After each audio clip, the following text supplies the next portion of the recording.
하나님의 위대한 약속이라고 하는 제목을 갖고 같이 은혜를 나누려고 합니다. 과연 하나님은 우리에게 어떤 위대한 약속을 주셨을까?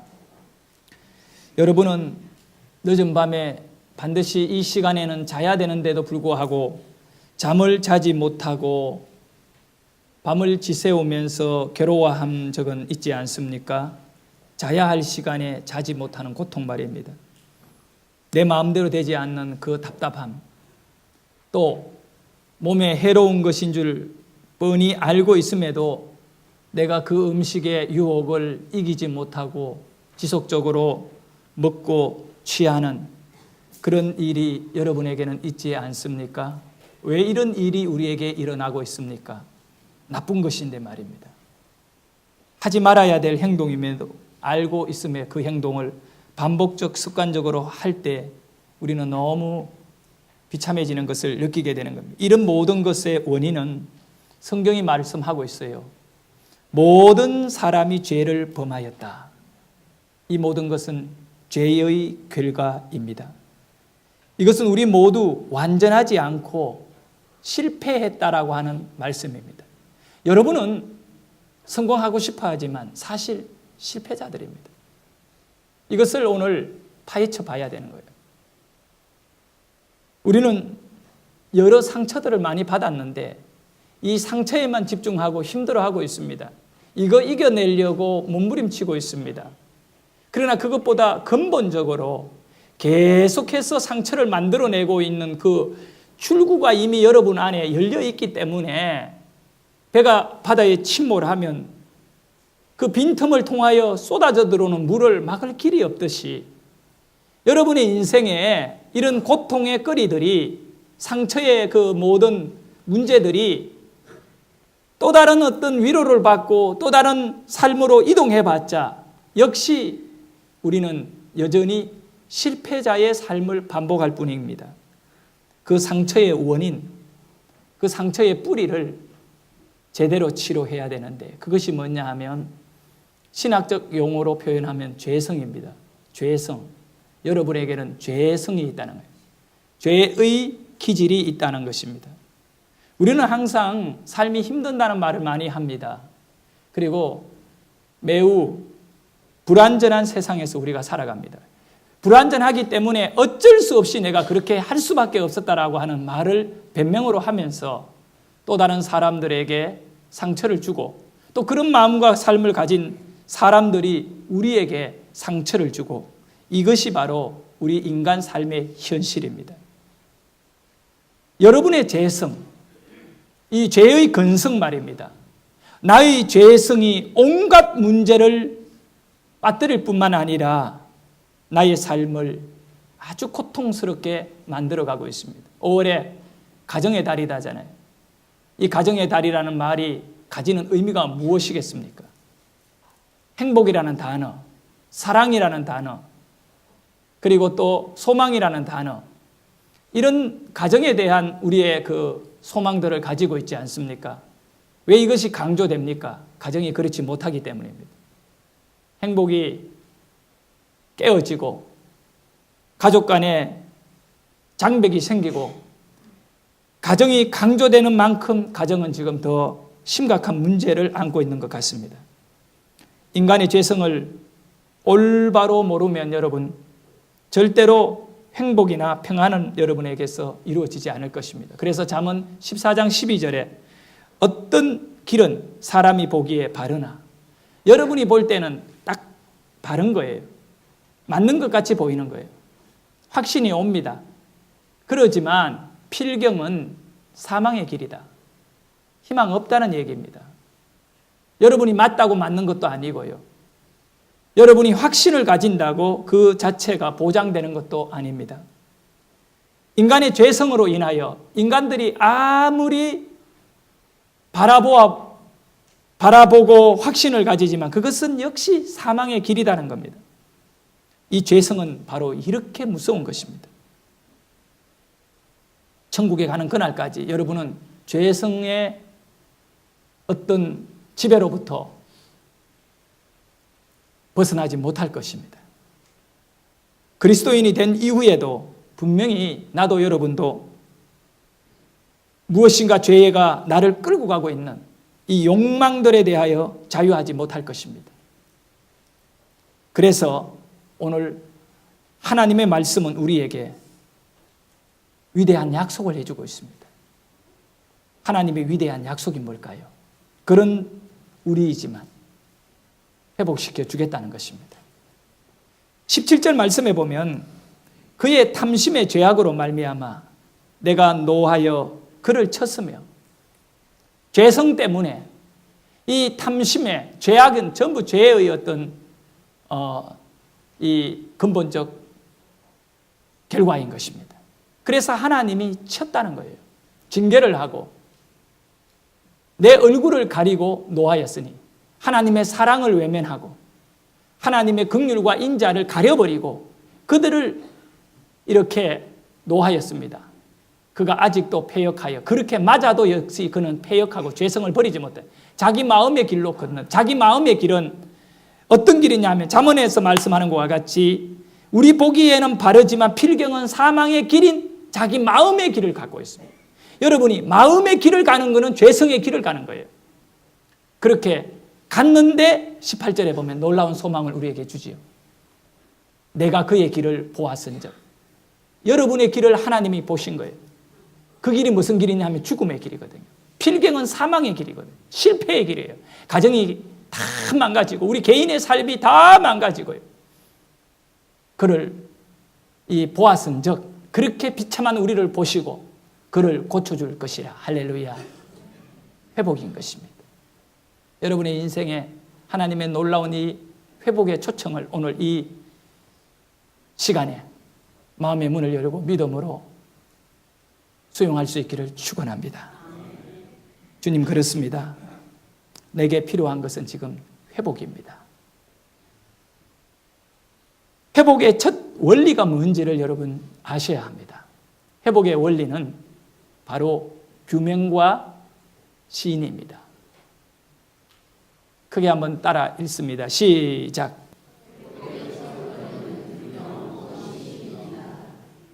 여러분이 무엇을 규명을 해야 되느냐 하면 죄성을 규명해야 한다는 거예요.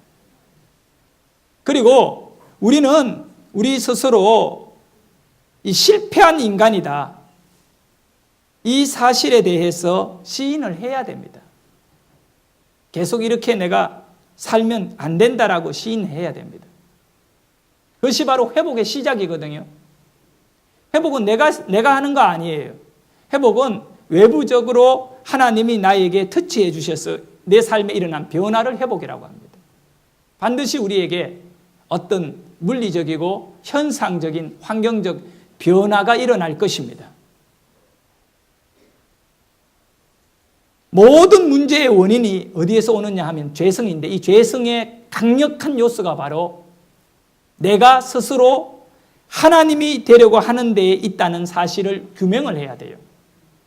여러분이 여러분 자신을 바라보면서 내가 지금 하나님이 되려고 하는 이 잘못된 이 기질을 갖고 있구나. 내가 하나님이 되려고 하고 있다. 이걸 규명하고 시인을 해야 돼요. 그러면서 하나님의 은혜 가운데 이게 치료가 되어져야 됩니다. 어떤 분은 그렇게 이야기할 것입니다. 목사님, 저는 하나님 되려고 한 적 없습니다. 그렇게 반론을 제기할 수 있습니다. 분명히 그럴 겁니다. 맞을 것 같아요. 앞에 있는 우리 안 전도사님, 하나님 되려고 한 적 있어요, 없어요? 없다고 해야지요. 언제 전도사님이 하나님 되려고 했나? 있어요, 없어요? 그것도 모르고 살고 있어요. 얼마나 문제가 많습니까? 본인이 하나님이 되려고 했는지 안 했는지도 모르고 사니까. 충분히 여러분 스스로 나는 적어도 하나님이 되려고 한 적은 없을 거라고 생각할지 모르겠습니다. 그러나 하나님이 되려는 것은 간단히 제가 여러분에게 규명해 드릴 테니까 여러분은 시인하셔야 돼요. 무엇이 옳고 무엇이 그른지를 여러분이 스스로 결정하고 싶다면 그것은 바로 여러분이 하나님이 되고 싶은 거예요. 무엇이 옳고 무엇이 그른지 내가 결정하는 것, 내가 명령을 내리는 것, 내가 규칙을 세우고 내가 하고 싶은 일은 하고 내가 하기 싫은 일은 하지 않는 이것이 바로 우리가 하나님이 되려는 것입니다. 죄성은 결국 자기 자신을요 잔인하게 이렇게 파괴해버리고, 죄성은 우리를 실패의 인간으로 붙잡아 놓습니다. 여러분 얼마나 여러분 옳고 그름을 여러분이 판단을 하려고 했습니까?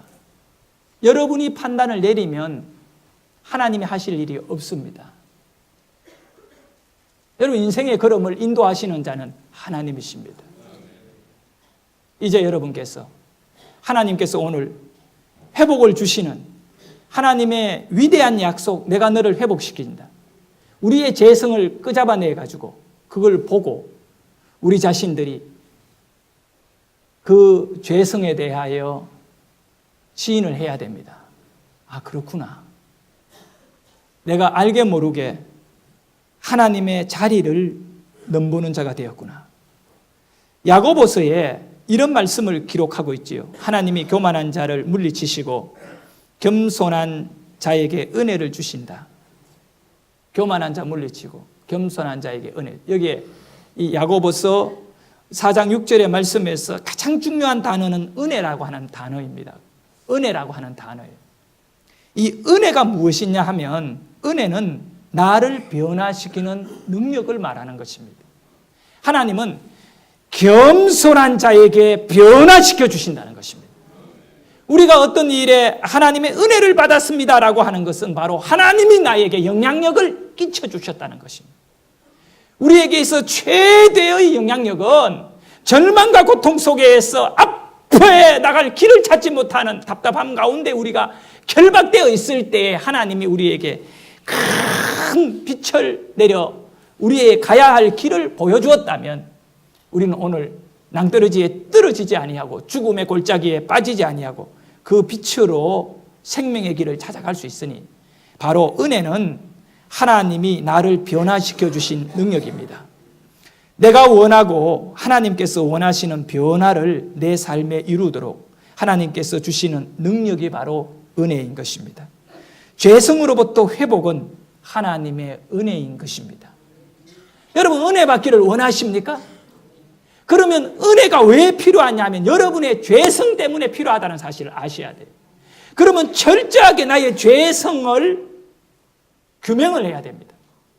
그리고 그것을 시인을 하고 이 죄성의 문제를 이제 해결을 받아야 되는 것이죠. 18절에 내가 그의 길을 보아선저 그를 고쳐줄 것이다. 여러분 하나님은 여러분 다 알아요. 죄인인 거 알아요. 그분에게까지 속이지 마십시오. 성경은 말할 수 있어요. 그렇게 말씀하면 사람은 너희가 속일지 모르지만 나를 너희는 속이지 못할 것이다 그랬어요. 그래서 하나님은 모든 것을 아십니다. 그분 앞에 여러분의 죄성의 문제를 내려놓고 치료받을 수 있기를 축원합니다. 하나님께서 겸손한 자에게 은혜를 주십니다. 토요일 새벽 예배를 마치고 노예 목사님들 같이 안산 화랑 유원지에 그 세월호 희생자 정부 합동 분향소를 제가 다녀왔습니다. 얼마나 규모가 큰지 그걸 보려고 간 것은 절대 아닙니다.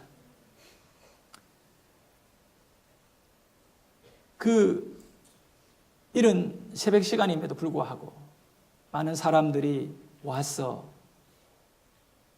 다들 가슴 아파하는 모습을 바라보면서 참 우리 사람들에게도 오늘 작은 따뜻함을 이렇게 느낄 수 있었습니다.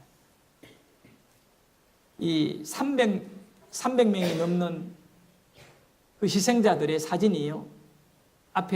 눈앞에 줄비한데 그걸 보는 순간에 가슴 안에서부터 올라오는 슬픔과 분노는 말할 수 없는 거예요, 여러분.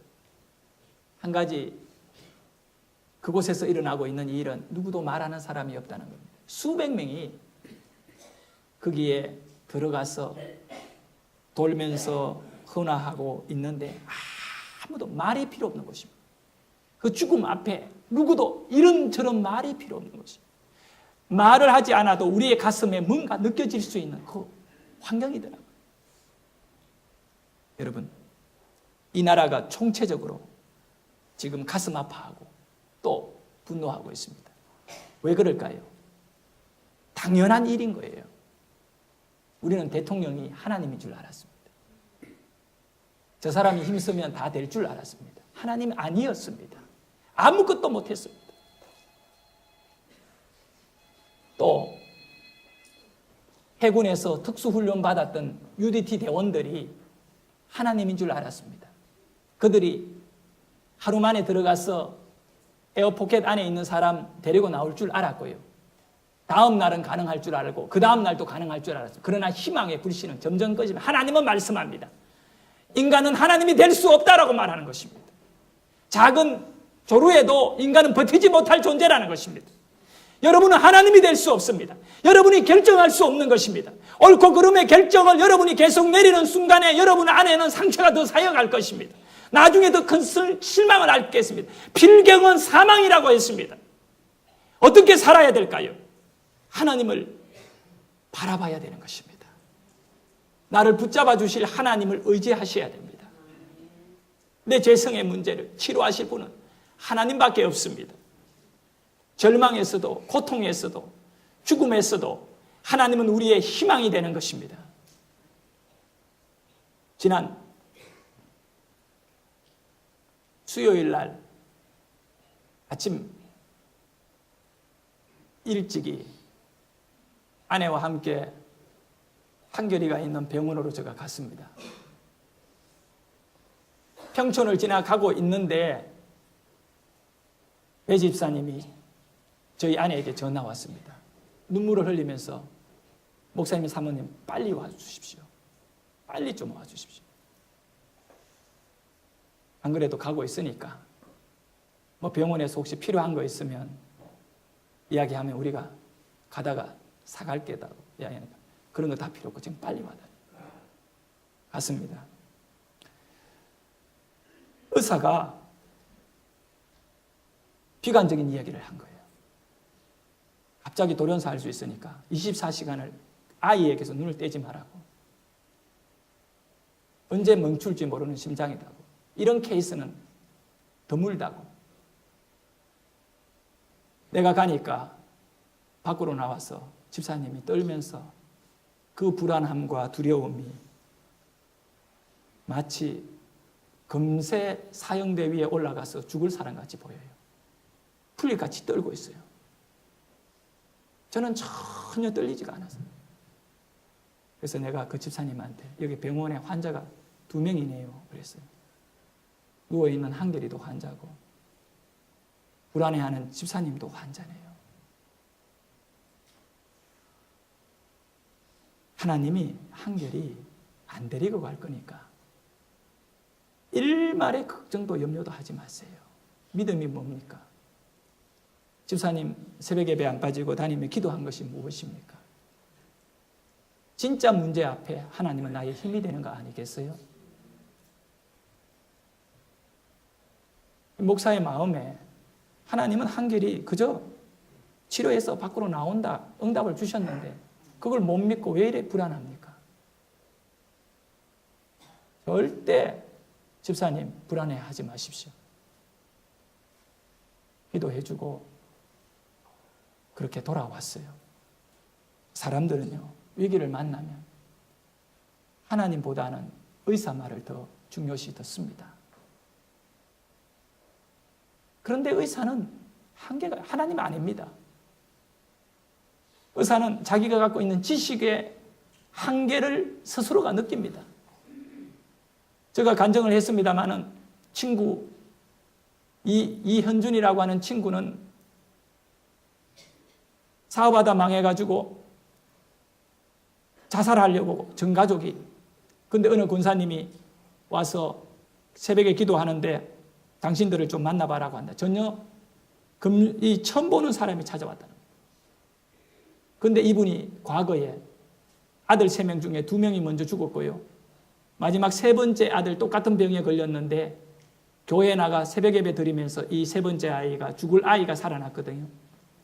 근데 이 권사님의 남편이 대구의 모 병원 원장이에요. 돈도 있고 의술의 기술을 가진 베테랑 의사예요. 근데 자기 아들 둘이를 못 살리는 거예요. 현준이가 그 사건 앞에 감동을 받고 절에 다니던 친구가 그 사람 손에 이끌려 교회 가고 지금 신앙생활 잘하고 있어요. 부부가 새벽 예배 안 빠지고 다니고 있어요. 하루에 5억씩 물건을 팔고 있어요. 큰 부자 됐어요. 사랑하는 여러분, 하나님이 살릴 걸 믿어야지요. 그리고 왔는데 그 나빠졌던 모든 상태가 그날 뒤로 급속히 좋아졌다고 전화 왔어요. 그러면서 의사가 하는 말이 이렇게 갑자기 좋아질 수 없는데 어떻게 이렇게 되는지 모르겠다고 하는 거예요. 모르기는 뭘 몰라요. 하나님이 다 하시는 거예요. 우리를 붙잡아 주시는 것이고 우리를 회복시켜 주시는 것입니다. 사랑하는 성도 여러분, 모든 사람이 다 회복의 길로 가는 건 아닙니다. 그렇지만 그분을 신뢰하고 믿는 자들에게는 하나님이 일하신다는 사실입니다. 사람들에게 정말 회복해야 할 것은 사람 속에 깊숙이 숨어있는 이 죄성의 문제일 것입니다. 우리 국민 전체가 지금 아파하고 있는데 이 기회를 통하여 우리 국민이 좀 더 겸손해져서 하나님이 허락하는 은혜를 경험할 수 있는 길이 열렸으면 좋겠습니다. 그걸 위해서 우리는 해피데이 5.18 전도를 하고 있는 겁니다. 우리는 죄성에서 회복되기 위해서 내가 하나님이 아니라는 사실을 분명히 인식하고 또 그것을 고백해야 합니다. 이 말의 의미는 내가 내 자신을 통제할 수 있는 존재가 아니라는 겁니다. 여러분 어때요? 여러분은 여러분 자신을 통제할 수 있나요? 저는 저 자신을 통제 안 됩니다. 눕고 일어남도 내 마음대로 통제 안 돼요. 여러분을 통제하시는 분은 하나님이시야.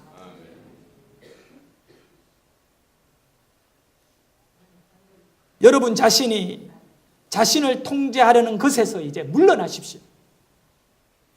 그것이 바로 여러분이 살 길입니다.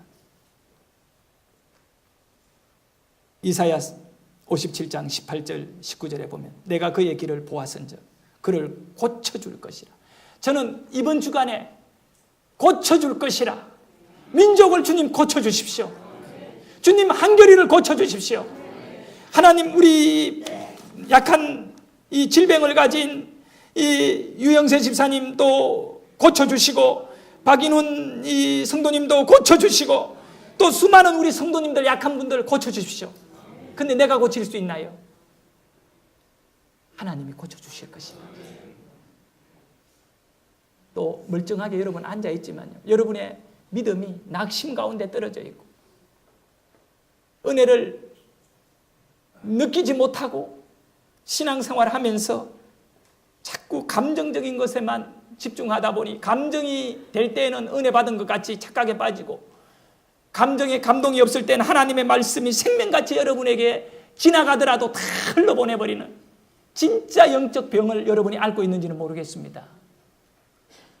이런 모든 문제가 여러분 안에 치료가 이루어지기 위해서는 여러분의 인생의 통제권을 하나님께 드리십시오. 하나님께 드리십시오. 잘못된 통제는요, 모두를 불행하게 합니다. 가정을 불행하게 하고 개인을 불행하게 하고 자기 자신을 파멸시킵니다. 이번에 세월호가 어려움에 처하였을 때 제주도로 연락하고 제주도에서 또 여기로 연락하고 통제권이 왔다 갔다가 누가 어떻게 통제해야 되는지 소방서에서 해야 되는지 해양경찰에서 해야 되는지 어디에서 해야 되는지 해군에서 해야 되는지 통제가 이루어지지 않았기 때문에 기회가 다 날아가 버리고 말았잖아요. 여러분을 통제할 사람이 누구라고 인식합니까? 이 나라의 법이 여러분을 통제할 수 있다고 생각합니까? 여러분의 경제적 어떤 규모가 여러분의 삶을 통제한다는 어리석은 생각을 갖고 있습니까? 그래서 가난하기 때문에 억울하다고 생각합니까? 그런 거 아닙니다, 여러분. 여러분을 통제하시는 분은 하나님이십니다. 내가 내일 죽는 질병에 걸려 있더라도 하나님의 통제 안에 있는 사람은 행복합니다. 왜 그러냐면 그분은 나의 영원한 세계를 책임져 주기 때문인 것입니다. 교회도 나라도 민족도 가정도 하나님의 통제 안에 들어가야 합니다. 그 통제를 벗어난 원인이 죄성입니다. 이 죄성을 여러분은 규명해야 합니다. 얼마나 잔인한 것인지를 규명을 하고 시인을 하고 이제 이것을 거부하시기를 주의 이름으로 축원합니다. 사람들은 건강이 제일이라고 말합니다. 맞지요? 건강보다 더 중요한 거 있어요, 없어요? 없어요. 건강이 제일입니다. 옆에 분에게 알려줍시다. 건강이 제일입니다. 건강하세요. 아프고 뭐 이러면 안 돼요. 건강하셔야 돼요. 옆에 다시 축복합니다. 건강하세요. 그러나 실상 우리는 건강이 제일이라는 것을 잘 알고 있음에도 불구하고요, 진작 아파 누워 있을 때에만 그거를 절실히 느끼지. 그거는 저도 똑같아요. 이 죄성이요, 나를 운동을 안 시켜요. 내가 운동을 해야 되거든요. 그런데 운동을 해야 할 시간이면 차라리 그 시간에 내가 책이라도 한 잔 보지. 눈에 보이는 것만 끌려가려고. 그러다 보면 내가 약해요. 멀리를 못 가요. 맞아요. 알면서도 내가 왜 못하느냐. 죄성 때문에 그래요. 여러분은 어떻습니까? 과연 가정의 행복이 제일이다 여기면서도 그 행복은 뒷전이고 우리는 각자가 통제권을 갖고 움직이고 있지 않는가 생각해 봐야 돼요. 5월 가정의 달인데 우리 성도님들의 가정들이 이제 말씀의 은혜 가운데 회복되기를 소망합니다. 잠언 17장 1절에는 마른 떡 한 조각만 있어도 화목하는 것이 제육이 집에 가득. 제육이라는 것은 마른 고기를 가득 쌓아놓은 걸 말해요. 집에 가득 한다 하더라도 다투는 것보다 나음이라. 화목해야 한다는 겁니다. 화목해야죠. 여러분의 가정이 화목하기를 소원합니다. 가정은 화목이 가장 중요한 겁니다. 개인은 건강이 가장 중요하고 가정은 화목이 중요한 거죠. 그러면 우리가 우리 가정들을 한번 돌아볼까요, 오늘? 가정이 화목하려면 어떻게 해야 한다고 여러분 생각합니까? 그렇게 중요한 가정을 이제 한번 생각해 보십시다. 가족 한 사람 한 사람 모두가 영적으로 안정을 누려야 되거든요. 그리고 또 육체적 건강도 안정이 있어야 할 것입니다. 신앙 생활에 있어 하나님과 우리 사이에 있어 뭐가 중요하다고 생각합니까? 대화가 되어야 되거든요. 신앙에 있어서는. 그 대화가 되어야만이 믿음이 온전하여질 수 있어요. 그걸 가지고서 기도라고 말하죠.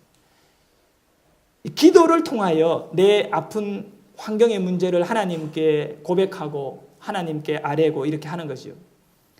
영적인 대화는 기도입니다. 그렇다면 우리가 가족 간에 있어서도 건강해지려면 뭐가 필요하다고요?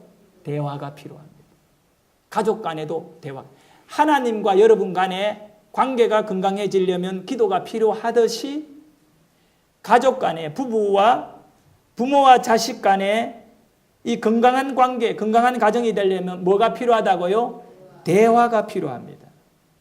여러분 대화하십니까? 대화 잘하지요. 우리 곽 장로님도 대화 솔비하고 잘하지요. 어떤 대화는 하냐면 일에 관한 것만 하는 거죠.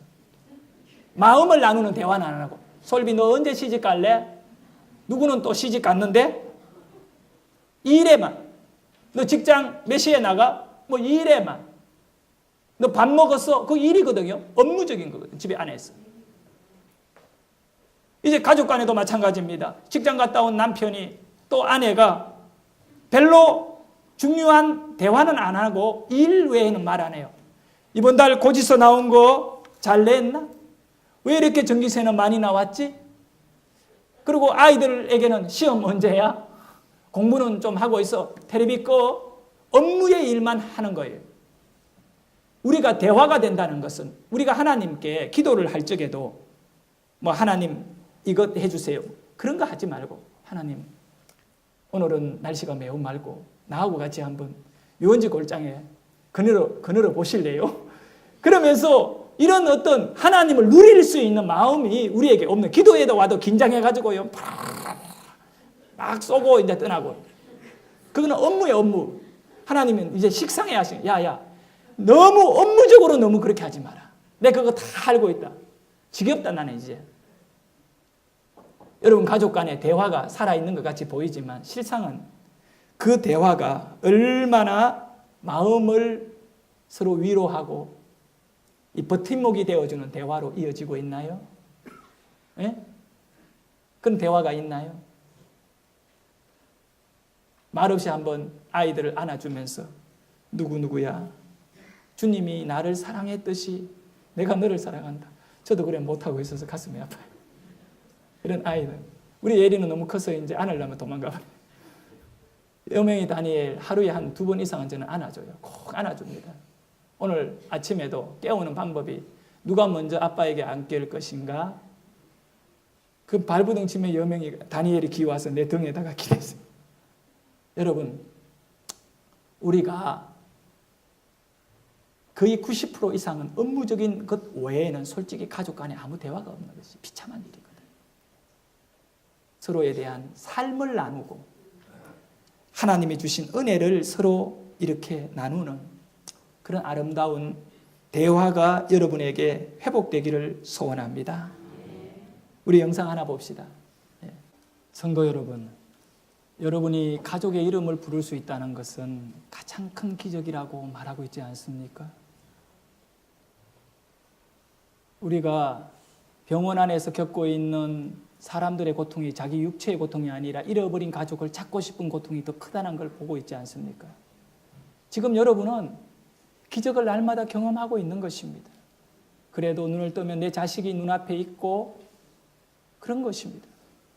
세월호를 통해 가지고 아픈 상처와 고통을 가진 사람들이 지금 여러분이 누리고 있는 이 평범한 삶을 얼마나 그리워하는지 아십니까? 왜 그런데 우리는 이 행복과 사랑을 놓치고 살아갈까요? 여러분 안에 있는 죄성의 문제인 것입니다. 여러분 안에 죄성의 문제가 여러분을 행복으로 나가지 못하도록 가두어 두고 있는 것입니다. 근데 여러분 스스로 절대로 죄성을 통제할 능력이 없습니다. 예수 십자가 보혈 은혜와 그 권세가 아니면 여러분이 이 죄성을 이기고 하나님이 주시는 이 놀라운 널려있는 행복과 축복을 맛보지 못한다는 것입니다. 죽는 순간까지 억압되고 죽는 순간까지 지배되고 짓밟히며 서로 미워하고 상처를 받고 힘들다고 하는 말을 하면서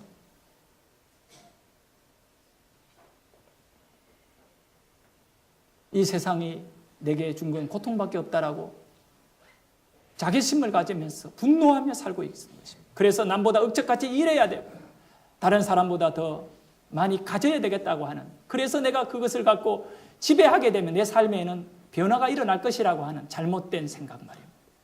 여러분의 삶에 일어나야 될 가장 중요한 변화는 내가 죄인이라는 사실을 깊이 있게 깨닫는 것입니다. 이 죄성을 깨달을 때 하나님이 나를 고쳐주시고 회복시켜 주시는 것입니다. 이 회복의 은혜를 우리는 이 5월에 가정 속에 또 우리 개인의 삶 속에서 다시 한번 시작해야 하는 거예요. 최초의 인간 아담 하와가 타락했습니다. 하나님께 불순종했습니다. 죄가 그들에게 들어갔어요. 그 결과에 가장 먼저 나타나는 정상이 뭘까요? 감기가 오면 기침이 나고 열이 오르듯이 정상이 있거든요. 죄의 정상이 뭘까요? 여호와 하나님이 동산 가운데 거느실 때 의도적으로 아담과 하와가 하나님의 낯을 피하여 이 나무숲 뒤에 숨었더라는 것입니다. 바로 대화를 단절한 것이거든요. 죄성의 잔인함은 대화의 단절입니다. 여러분이 아내에게 용돈을 주고 또 자식에게 용돈을 주고 있음에도 대화를 단절한다면 그거는 파멸이고 죽음이고 죄에 지배되는 것입니다. 차라리 용돈을 주지 않더라도 자식에게 대화를 시작하십시오. 그들에게 하나님의 말씀을 가르쳐 주십시오. 신명기 11장 20절에 보면 네 집의 문설주와 바깥 문에 말씀을 기록하고 계명을 기록하고 들어가며 나오면서 그걸 바라는 거예요. 집이 안전하게, 가정이 안전하게, 영적인 가정이 되기 위해서는 하나님의 말씀을 늘 바라보는 가정이 되어야 된다는 것입니다. 여러분의 가정에는 하나님의 말씀이 걸려 있나요? 베개에도 걸어두지만 여러분이 진정으로 가정 속에 하나님의 말씀이 떠다니기를 주의 이름으로 축원합니다.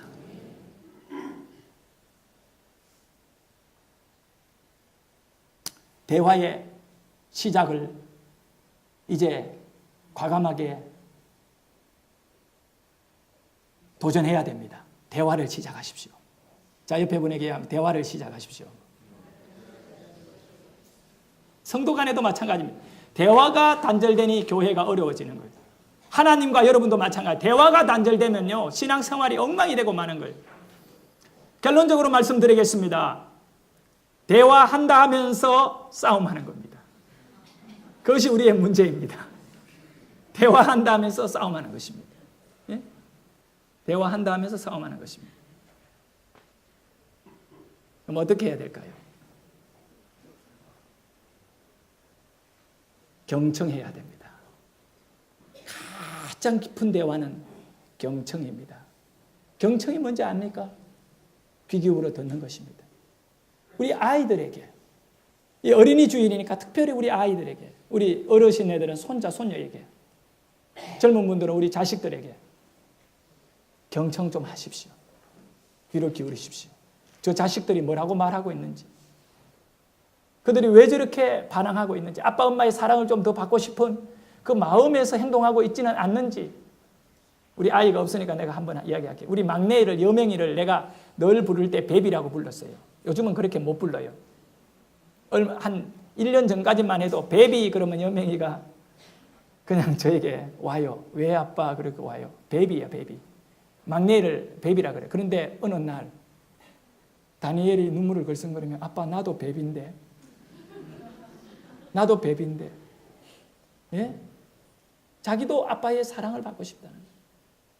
그것이 말 못한 오래 쌓여온 이 마음이 아빠 나에게도 베비라고 좀 불러주면 안 돼? 솔직히 이야기하다. 그 대화가 시작된 거죠. 그래서 미안하다. 내가 너에게도 베비 칭호를 줄게. 둘 다 베비다 하니까 재미가 없어요. 안 해요 요즘. 여러분, 대화는 경청이 중요한 거예요. 우리는 일방적으로 내가 말하고 싶은 것만 하려고 했지 그 사람에게 들어주려고 하지 않은 것이 문제였어요. 그런데 우리 하나님은 얼마나 좋은 하나님인지 몰라요. 너희는 내게 부르짖어라. 내가 듣고 응답하여 주리라. 하나님은요, 여러분에게 듣기를 원하시는 거예요.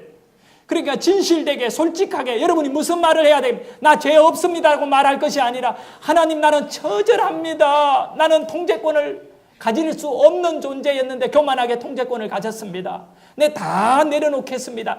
이런 진실한 이야기를 하나님께 고백하십시오. 경청이 중요합니다. 경청을 무시한 대화는 싸움밖에 안 됩니다. 예. 대화가 가정에 그리고 우리 신앙 안에 다시 한번 살아날 수 있기를 소원합니다. 옆에 있는 분에게 먼저 실천합니다. 이제 내가 당신에게 듣겠습니다. 이제 내가 당신에게 듣겠습니다. 우리 서로 들읍시다. 예. 이제 좀 들읍시다. 듣자고요.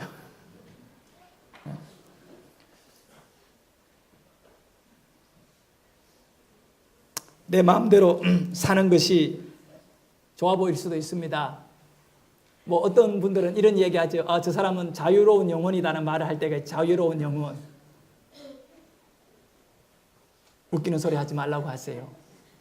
자유로운 영혼 하고 싶은 대로 하고요. 내 마음대로 사는 것이 스스로 하나님이 되려는 것이었습니다. 그는 파멸의 인생이 되고 마는 거예요. 내 마음대로 사는 것은 자신이 모든 것을 지배하겠다라고 하는 이 어처구니 없는 파멸의 인간이 되는 것입니다. 인간이 하나님처럼 행동하려고 하는 것은 결국은 저주인 것입니다. 여러분, 우리는 지금 하나님의 말씀이 나를 통제해야 됩니다. 이것을 여러분의 신앙의 가장 중요한 것으로 여겨야 됩니다.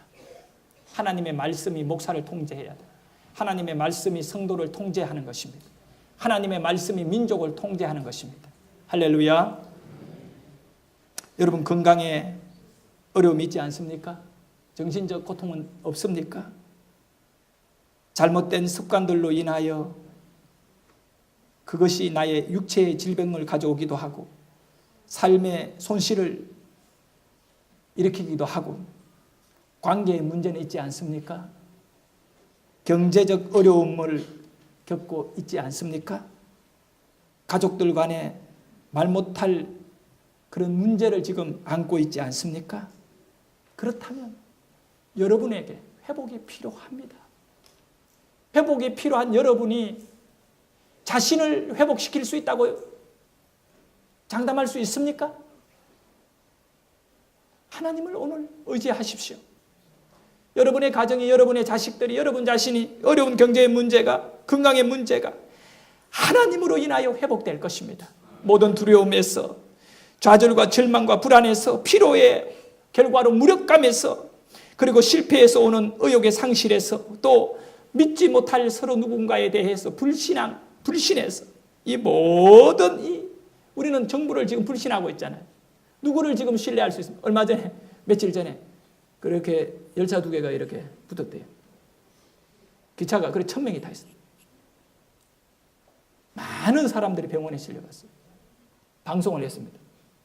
차 안에서 잠시만 기다려 주십시오. 상황을 파악했습니다. 한 명도 없이 다 도망가버려요. 못 믿는 것입니다. 이제 방송이 필요합니다. 방송이 필요합니다. 이제는 자기가 살려면 자기가 판단하고 행동해야 되는 것입니다. 그렇다면 여러분의 길에 안전합니까? 여러분 내일을 알 수 있습니까? 없습니다. 그렇기 때문에 국가도 선장도 기관사도 우리 생명을 책임 못 져줍니다. 우리를 책임져 줄 수 있는 분은 하나님밖에 없는 것입니다.